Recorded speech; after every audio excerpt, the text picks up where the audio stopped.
Pues nada, ahora sí regresamos de las vacaciones forzadas que tuvimos la semana pasada porque se fue la luz. Ok, vimos los elementos básicos del lenguaje en Frege, que pues bueno, básicamente son primero la aserción de una proposición. Vimos lo que significa este símbolo, que es algo así como, se lee como el es un hecho que tal cosa, ¿no? Y en contraste, este otro símbolo de la barra horizontal es la barra de juicio. Una es la barra de juicio y la otra es la barra de aserción. Entonces la barra del juicio nada más se usaría cuando sugieres algo pero no te comprometes con la verdad de ello. Y la barra de aserción cuando dices que algo es un hecho, ¿no? También mencionamos, o bueno, mencioné, que pues en realidad es un símbolo pues de un orden distinto a lo propiamente lógico.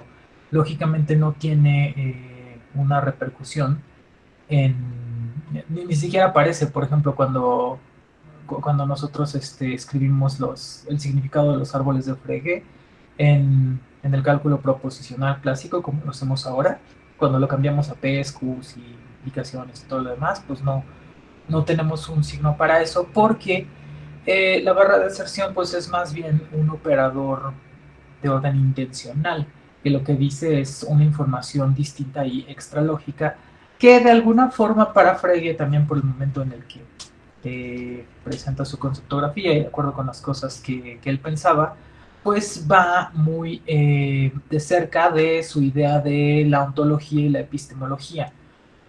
Para eh, Frege pues todavía no vive en un mundo, bueno, él está de alguna forma inventando la lógica clásica como la conocemos hoy y pues hay cosas que todavía no están tan esclarecidas, ¿no? Entonces por eso es esa barra, nada más el dato. Y bueno, lo otro que vimos fue cómo se escribe la implicación, que va a ser la conectiva, o bueno, la forma de representación simbólica central, porque pues básicamente es la única que tenemos en el lenguaje de la conceptografía. Y pues lo que tienes es que sale esta rama, digamos, para abajo y lo que está vinculado, por decirlo así, con esa rama que salió para abajo va a ser el antecedente, esta B, y el consecuente es lo que aparece al final de la barra de juicio, esa letra A que está ahí. Entonces esto se lee B implica A, exactamente igual que leemos acá B implica A. Y luego está la negación. La negación sencillamente es esta pequeña barra vertical que, bueno, aquí tal vez no se distingue, espero que no haya confusión. Una es la rama, digamos, para hacer la implicación y otra es esta barra chiquita que te indica sencillamente que en contraste con la aserción de una proposición, aquí se está negando. En este caso tienes A y en este caso tienes no A. Y pues ya, esa es la forma en la que se constituye el lenguaje. Y en este punto, algunos o algunas de ustedes estaban muy sorprendidos porque era como, bueno, pero ¿qué va a pasar? Vamos a tener una lógica solamente a partir de implicaciones y negaciones. Y la respuesta de alguna forma es que sí, que todas las relaciones que nosotros queremos representar y que necesitamos representar en la lógica clásica se pueden modelar básicamente con una sola conectiva y con la negación. Lo podrías hacer a partir de la negación y la disyunción, o a partir de la negación y la conjunción, o a partir de la negación y la implicación, como es el caso. Entonces queda muy bien ilustrado el tema de la interdefinibilidad de las conectivas, que cuando tú tienes una conectiva cualquiera, digamos una conjunción, pues eso también lo puedes tener reinterpretado como una disyunción o una implicación, o un bicondicional, o un signo de exclusión. Entonces, eso es muy importante. Les mencionamos también que hay otros lenguajes que funcionan incluso con una sola conectiva, como es el de la barra de Sheffer, que pues ya es un exceso del ocio, pero si lo quieren ver un día, está en el libro de Hofstadter, de Gödel, Escher y Bach. Ahí están varios ejercicios de barra de Sheffer muy bonitos. Entonces, bueno, además de la interdefinibilidad, o antes de que veamos eso a detalle, decíamos que hay una característica muy importante que tenemos que evitar, que tenemos que tomar en cuenta para evitar confusiones al momento de ordenar un árbol de Frege, que es que no se deben confundir estas dos estructuras. En el caso de la estructura de arriba, lo que tienes es una implicación donde el consecuente es otra implicación. Es decir, este consecuente que está aquí, este B implica A, corresponde con esto que está acá, con esta sección específicamente. Y el antecedente de esta implicación, pues es nada más esta letra gamma que está aquí. Es decir, bueno, por decirlo de alguna manera, esta corresponde con esto, y pues esta implicación, esta que estoy subrayando acá, la del lado derecho, pues es básicamente la estructura de toda esta implicación que está puesta en el árbol de Frege.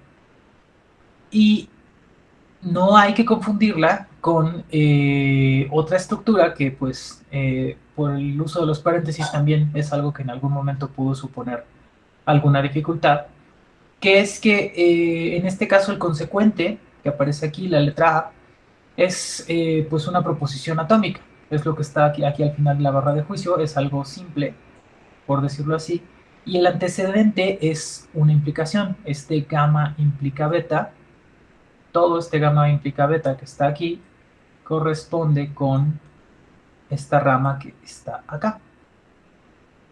Y el consecuente entonces es A. Este A, que es el que viene de acá.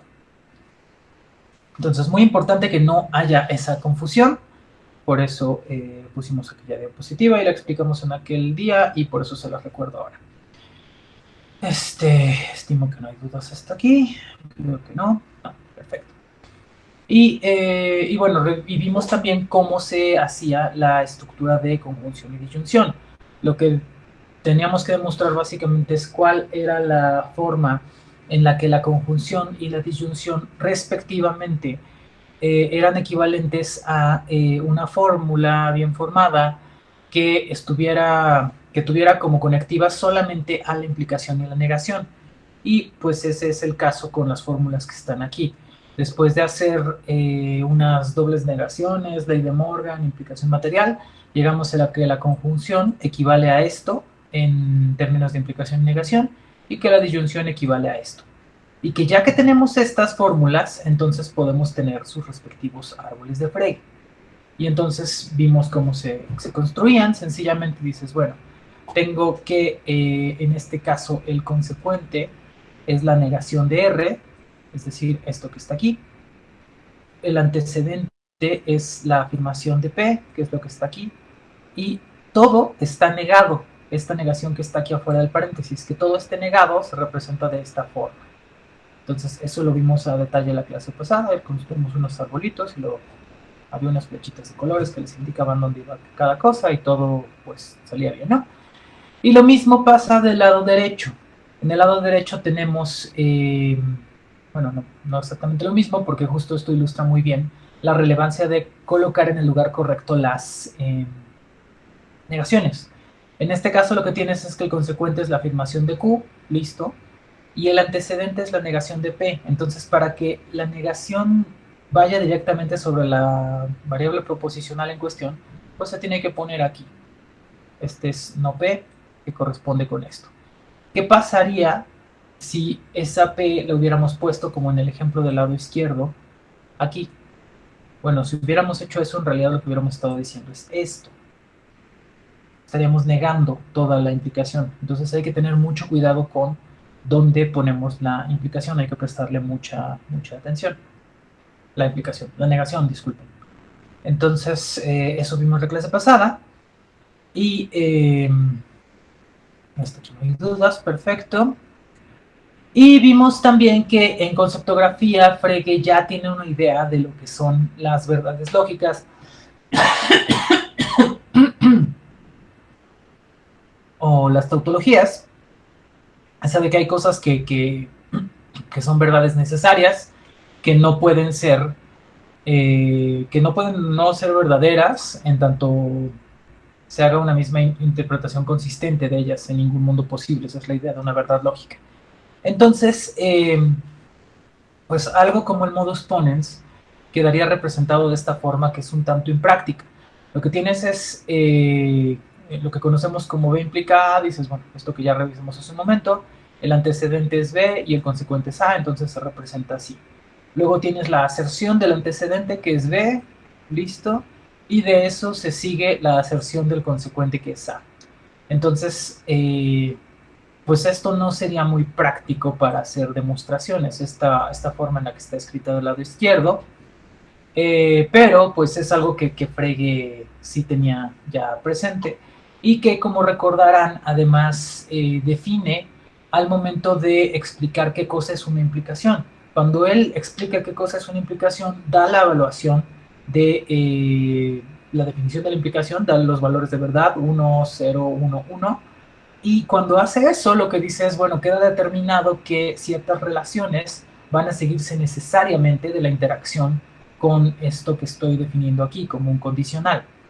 Y esa clase de implicaciones o esa suerte de implicaciones pues son las reglas de la lógica que ya conocemos. Entonces, este árbol que está aquí corresponde con nuestra regla del modus ponens. Y pues eso está padrísimo. Pero alguien de ustedes se preguntaba si esto hay otra forma de interpretarlo, si todos nuestros argumentos tautológicos se pueden representar también en árboles de Frege sin hacer una demostración como esta que está aquí, sino como un solo árbol. Y la respuesta es que sí, y eso es lo más interesante y lo que nos ocuparemos el día de hoy brevemente en presentar. Digamos que tenemos esto que es el, bueno, dudas esto aquí, creo que no. No, perfecto. Entonces, digamos que tenemos esto que es el modus ponens y la pregunta sería, ¿cómo esto es equivalente a implicaciones y negaciones? Y la respuesta, muy propedéuticamente les he dicho, bueno, algo que yo hago es, cuando las cosas están afirmadas, escribir la doble negación para que sea más evidente cómo y dónde acomodarlas. ¿Cómo y dónde acomodarlas? ¿Cuándo? Pues cuando hagas cuando apliques la ley de Morgan. Cuando aplicas la ley de Morgan tienes que esta negación se quedó aquí, que,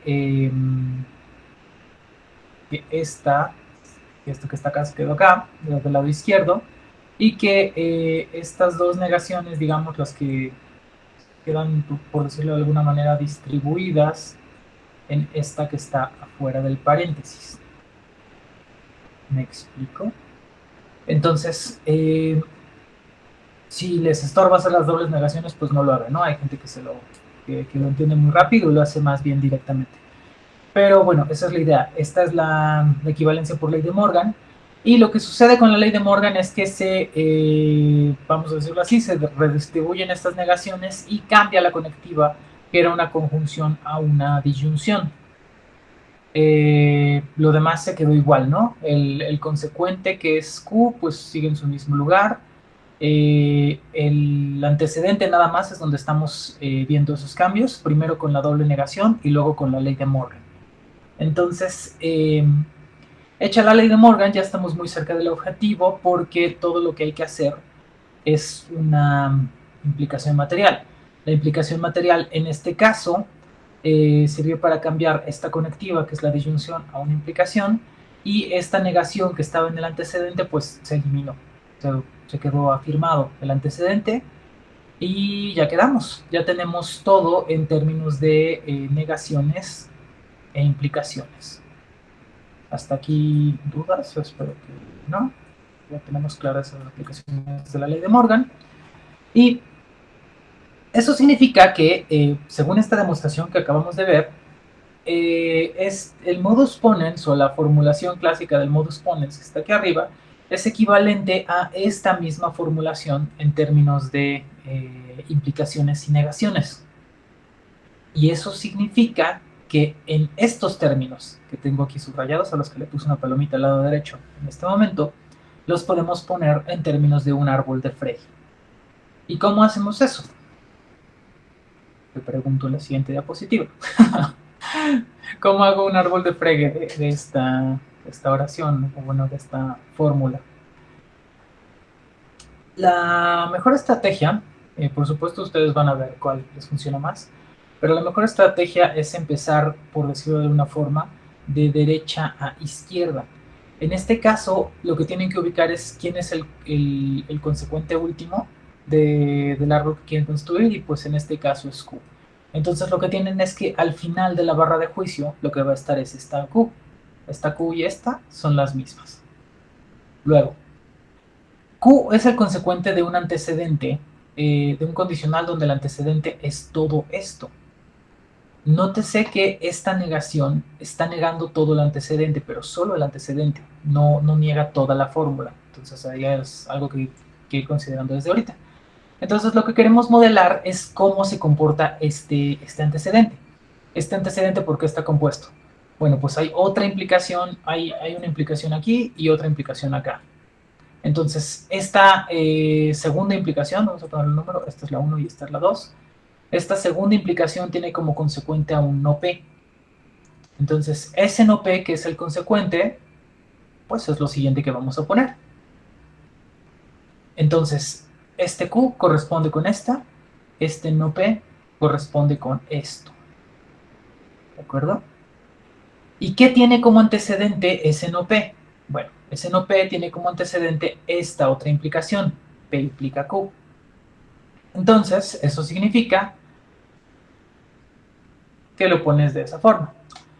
P implica Q, este corresponde con este. Este no P corresponde con este.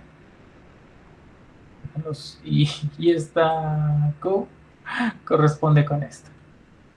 Vamos a ver si se pueden vincular sin tocarse, creo que sí. Es este con este con este y este con este. ¿Vale? Y ya tienes toda la información que estaba en esa fórmula ordenada en las distintas implicaciones. ¿Qué es lo único que falta? Lo único que falta es esta negación. Y pues como dijimos, esa negación, ¿qué es lo que está negando? Lo que está negando es solo el antecedente. Entonces, solo el antecedente es todo lo que está aquí. Y en consecuencia, pues tiene que ir aquí. ¿De acuerdo? Justo aquí. Entonces, y ya. Ese es el árbol del modus ponens. Entonces hay que tener mucho cuidado con no equivocarse en el momento de poner las negaciones. Si tienen duda, piensen, pues ¿qué pasaría si yo le pusiera, y es un ejercicio, pues sí que hacer, ¿no? ¿Qué pasa si yo le pongo una negación aquí? Bueno, si tú le pones una negación aquí, lo que pasa es que estás negando todo el árbol. Entonces, si tú niegas todo el árbol, lo que tienes que hacer es esto.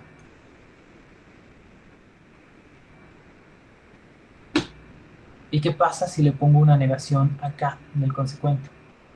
Pues entonces tendrías que negar aquí en el consecuente. ¿Y qué pasa si le pongo una negación aquí en este otro consecuente del primer condicional? Bueno, pues entonces tendrías que tener una negación acá. ¿Y qué pasa si le pongo el único lugar donde queda es acá? Para ponerle una negación en este antecedente, pues entonces sería este.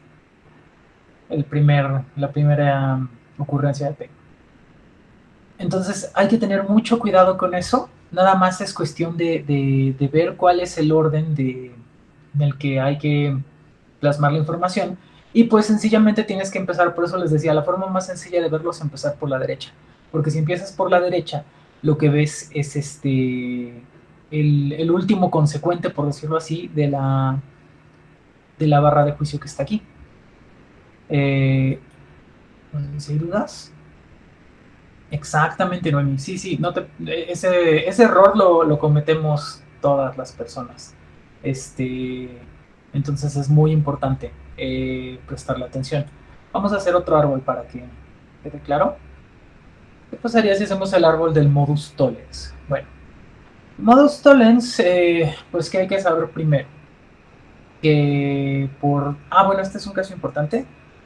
en el lado izquierdo, en el coyunto del lado izquierdo que está aquí, uso la doble negación, pero en el del lado derecho no, porque pues en realidad, ¿qué hice aquí? Estoy mal aquí, discúlpenme. Estoy mal porque este debería ser no Q, este es Q. Desastre. Ok. Bueno, le voy a ir marcando ahí siempre la Q, por favor, no dejen de prestar atención. Cuando suba la diapositiva, las diapositivas lo corrijo. Entonces, este es P implica Q y no Q implica no P. Entonces, se hace la doble negación de la implicación del lado izquierdo y la del lado derecho, que es esta no Q, que estoy aquí subrayando, pues se queda igual porque ya está negado. Entonces, eso que tiene como consecuencia que voy a seguir marcándole. Este es Q y esta también es Q. Ok. Entonces, cuando hagamos la ley de Morgan, sencillamente cambia, o, como en la vez anterior, la conjunción por la disyunción. Esta negación, pues ya está puesta y sencillamente lo que estaba negado ahora queda afirmado.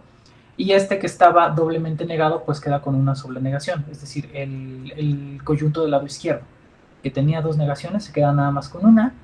Y por decirlo así, esta quedó distribuida acá y acá. ¿De acuerdo? Entonces, al disyunto del lado, centremos en esta disyunción, al disyunto del lado izquierdo solamente quedó con una negación y el del lado derecho quedó afirmado. Aquí lo que quedó afirmado fue Q. Recuerden que este es Q, no P. Ya quedó horrible, pero bueno, voy a seguir avanzando y ahorita espero que se vea más bonito. Y de eso, lo que nos queda, ya estamos muy cerca. Aquí, recuerden que este es Q. De eso ya solamente tendríamos que hacer una implicación material que implica que esta disyunción se vuelva una implicación y que esta negación que estaba aquí pues se quita y queda afirmado. Y de eso se sigue que no es el caso que P implica Q, implica Q, implica no P. Y esa es la equivalencia del modus tollens en términos de implicaciones y negaciones. Eso quedó claro a pesar del error en la diapositiva. Okay, espero que sí. Si hay duda, me dicen y lo volvemos a hacer, por favor. Y de aquí, ¿qué hacemos? Bueno, pues lo mismo, ¿no? Tenemos, recuerden que este es Q.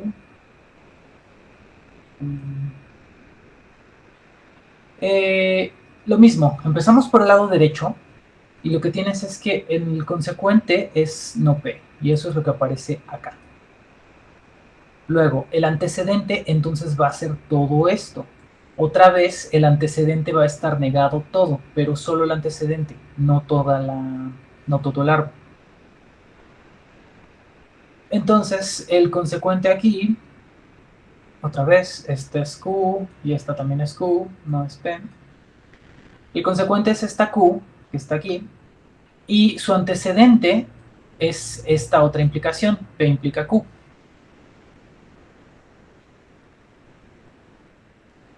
Y queda así. Es Q y este es Q. Y ya está puesta toda la estructura de los condicionales, ya está la negación del consecuente, solo nos falta esta negación. Esta negación que está negando todo el antecedente. Para negar todo el antecedente, entonces tendría que estar aquí. No, ¿qué hice? Miren, ahí me equivoqué, justamente como advertía Noemí que sucedería. Qué raro que me haya equivocado ahí porque justo estaba yo pensando en que no debía cometer ese error. Bueno, regresen. Aquí hay dos errores ya horribles. Vamos a quedarnos en esta. Entonces, si queremos negar solo el antecedente, tenemos que poner la negación aquí. Si quisiéramos... bueno, hay que recordar que esta es Q y que esta también es Q. ¿Ok? Y, y ya, básicamente eso es lo que hace que tengamos árboles de Frege ordenados y bonitos. Aquí una doble disculpa por los errores al poner estas negaciones. No es, no es lo mismo cuando estás haciéndolo en PowerPoint, creo que es una experiencia nueva, pero pues podemos hacer el mismo ejercicio para repasar qué pasaría si pusiéramos las negaciones en cada respectivo lugar. En este caso, la negación de P pues ya está puesta.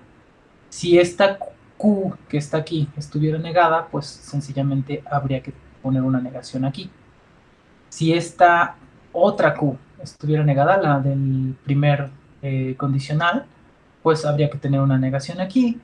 Y si esta P estuviese negada, pues tendría que haber una negación aquí. En este caso, esta negación que estoy circulando aquí es la que está negando todo el antecedente, que es lo que vemos aquí. Esa era la forma original. Y si estuviera todo negado, todo el árbol, tendríamos que tener esto y esta negación acá, afuera. Y básicamente así se hacen los árboles de Frege. No vamos a hacer árboles muy complejos, porque pues en realidad no es algo que tenga mucho sentido, pero sí de tarea van a hacer dos árboles. Van a hacer, creo que con que hagan el silogismo disyuntivo y el silogismo hipotético es más que suficiente. Háganlo muy en limpio, es muy importante bueno, ¿qué es lo que tienen que entregar de tarea? Ponen primero la fórmula del silogismo hipotético o del silogismo disyuntivo, lo traducen a implicaciones y negaciones, y ya que hicieron la traducción en implicaciones y negaciones, entonces construyen el árbol. Si tienen duda de cómo es el orden para construir el árbol, pues ven este video otra vez, lo subiremos de manera oportuna, o leen a Frege, tanto mejor, porque en Frege aparece cómo se construyen los árboles. Básicamente con esto estamos terminando también el tema de Frege, lo cual está padrísimo. Lo que sigue ya es hablar de función y argumento, por eso tienen que haber leído conceptografía y eso va a venir en su examen. ¿Qué cosas? Bueno, esto sí vale la pena que se los platique un poquito, al fin que estamos terminando más o menos temprano. No me había dado cuenta de que ahora tengo en mi fondo muchos libros como los profes de la Facultad de Filosofía y Letras, pero eso no fue intencional. ¿Qué estaba diciendo? Ah, sí, Frege. ¿Qué cosas dice Frege en conceptografía? Bueno, hay varias cosas que es muy importante que les diga y que todas las personas que saben esto lo deben decir a todo el mundo y que ustedes ahora que lo saben tienen la obligación de decírselo a más personas.